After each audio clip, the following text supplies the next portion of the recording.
Hello viewers, once again it's me, Ewaenruwa Nomaren, and this is my channel, It Pays to Fear God. This is where we learn about God, His beloved Son Jesus Christ, and their kingdom purpose, the three most important subjects that we can ever learn about, talk about, or discuss in the entire Holy Bible, according to John chapter 17 verse 3. The subject that we're going to be learning about today is captioned Diligence in God's Service. But before we get into that, I once again have a tune that some of us might enjoy, and while I'm playing that tune, please try to subscribe and click the notification bell to be notified when we produce future videos.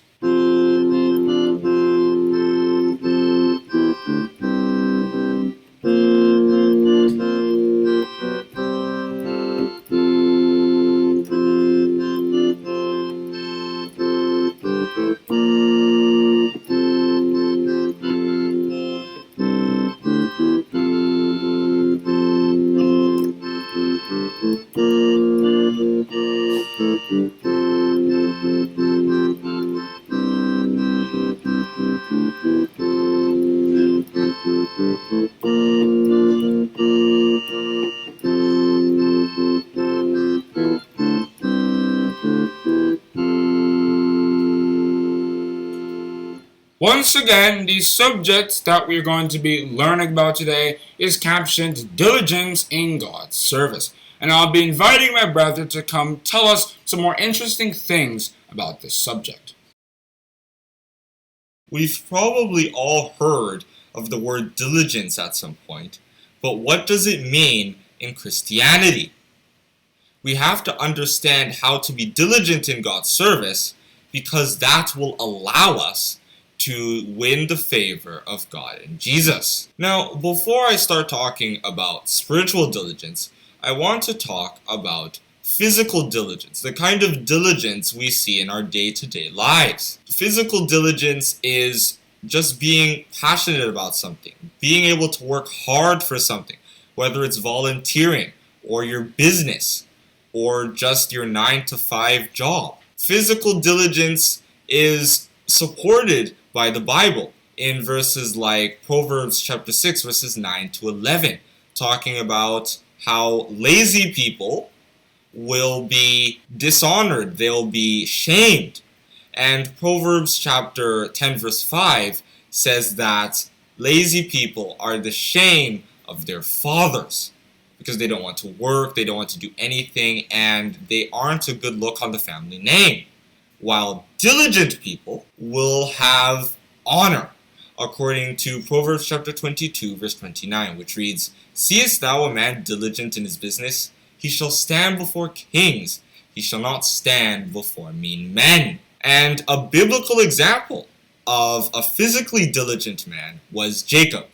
He worked 14 years to get the wife he wanted in Genesis chapter 19. Verses 15 to 30.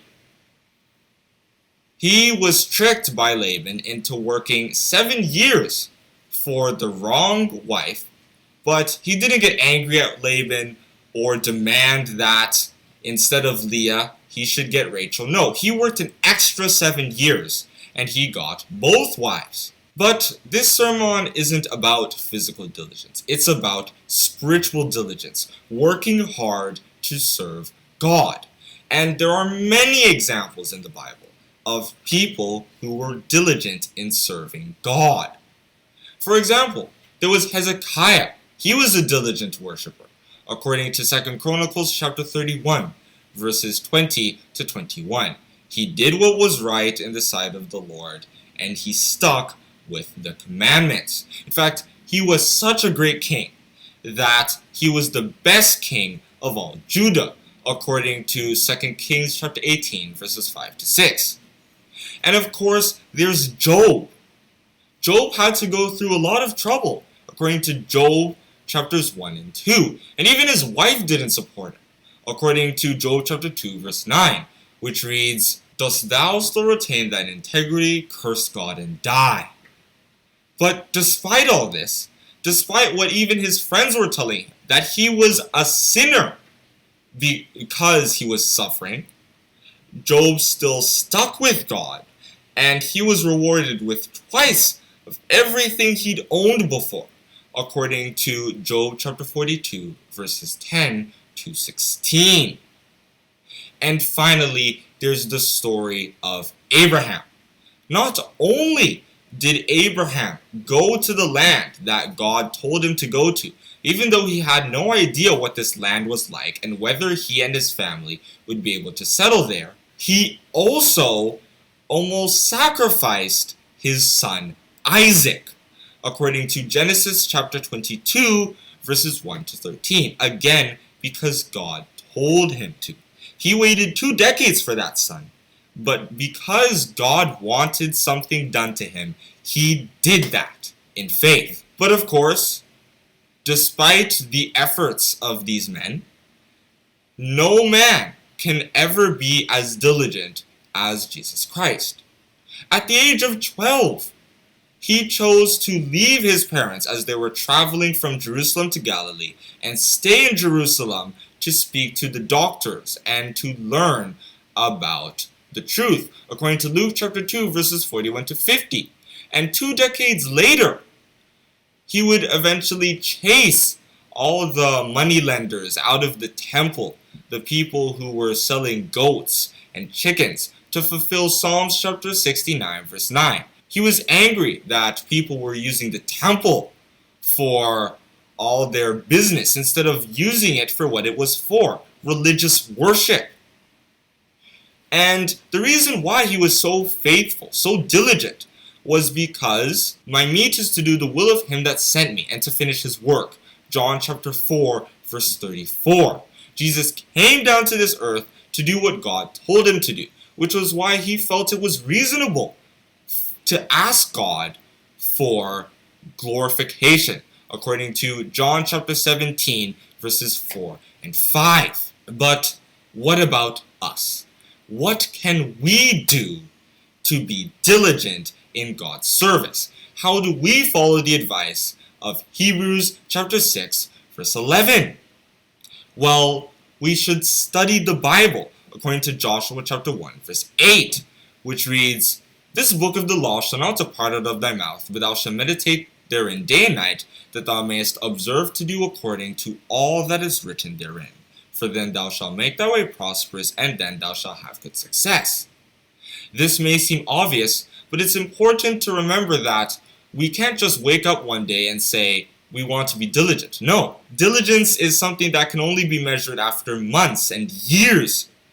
So we can't take any actions to instantly become diligent. No, we just have to study the Bible like everyone else and become fluent in it, master it, obey the commandments in it, like in Exodus chapter 20, verses 3 to 17.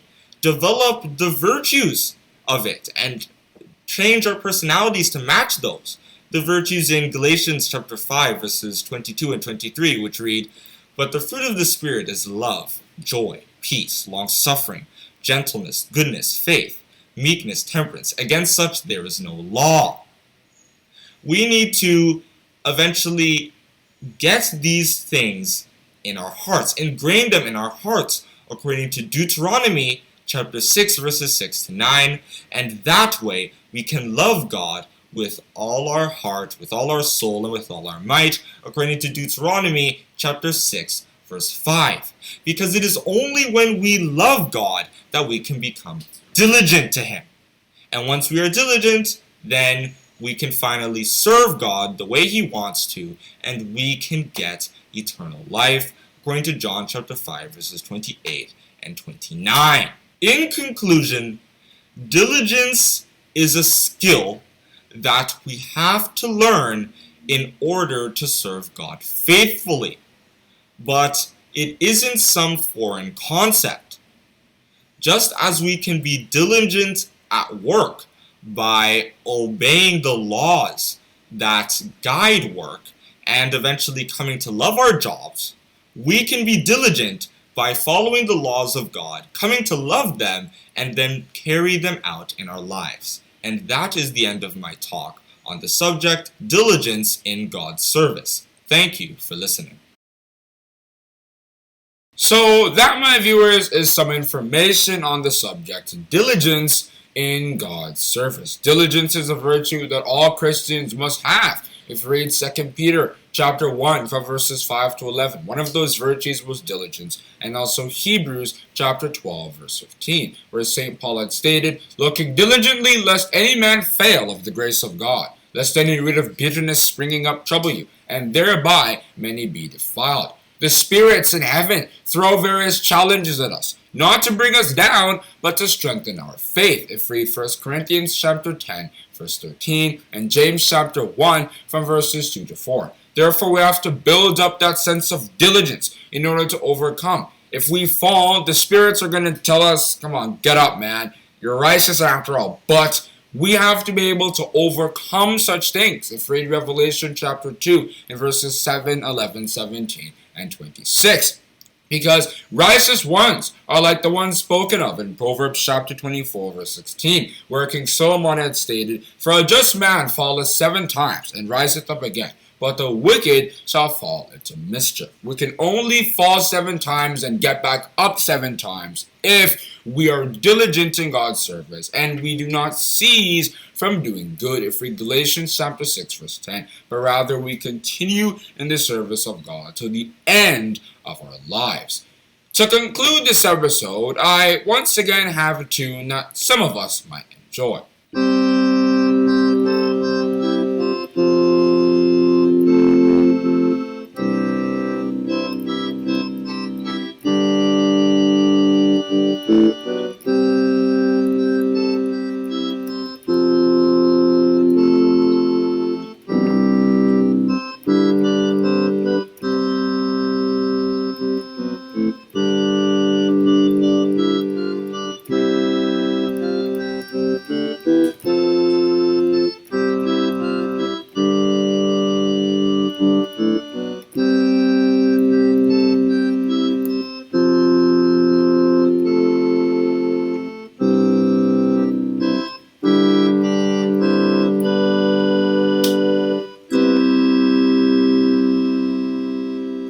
Hope you enjoyed this video. Hope you learned something most importantly.